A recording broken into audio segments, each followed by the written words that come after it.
মনোনয়নপত্র যাচাই বাছাই রিটার্নিং কর্মকর্তাদের দেয়া সিদ্ধান্তের বিরুদ্ধে নির্বাচন কমিশনে পঞ্চম দিনের মতো চলছে আপিল শুনানি। আগারগাঁও নির্বাচন কমিশন ভবনে সকাল 10টায় শুরু হয় শুনানি। আজকে শতাধিক আপিল শুনানি হবে। এদিন বাংলাদেশ কমিউনিস্ট পার্টির 4টি আবেদনের সবগুলো বৈধ ঘোষণা করা হয়। প্রার্থীরা জানান, স্বাক্ষর সংক্রান্ত জটিলতায় প্রাথমিকভাবে মনোনয়ন অবৈধ হলেও নির্বাচন কমিশনের রায়ে বেশিরভাগ প্রার্থী তাদের মনোনয়ন ফিরে পাচ্ছেন।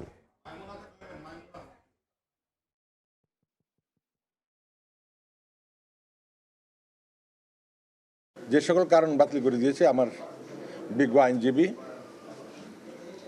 উপস্থাপন করেছেন নির্বাচন কমিশনে, নির্বাচন কমিশন গ্রহণ করেছে, আমার মনোনয়ন তারা বৈধ ঘোষণা করেছে। অসংখ্য শুকর আদায় যে মহান রাব্বুল আলামিন আজকে নির্বাচন ট্রাইব্যুনালের মাধ্যমে আমার বাতিলকৃত মনোনয়নপত্রের বৈধতা ঘোষণা পেয়েছি। এই মুহূর্তে নির্বাচন কমিশনে আছেন সহকর্মী শাহিন আলম। সরাসরি যাব তার কাছে। শাহিন, নির্বাচন কমিশনে প্রার্থিতা বাতিলের বিরুদ্ধে আপিলের শুনানি চলছে। আজকে পঞ্চম দিনের মতো এই শুনানি চলছে।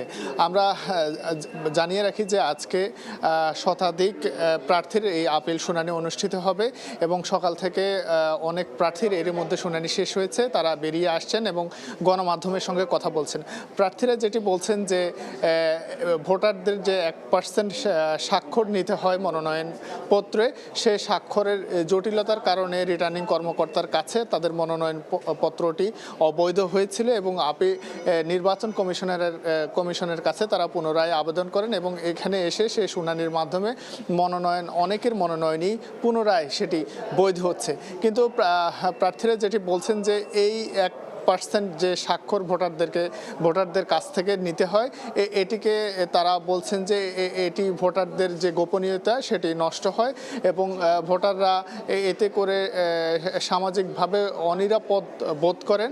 ভবিষ্যতে এই সিস্টেমটি যেন নির্বাচন কমিশন পুনরায় বিবেচনা করেন এবং এটি বাতিলের দাবিও কেউ কেউ জানিয়েছেন।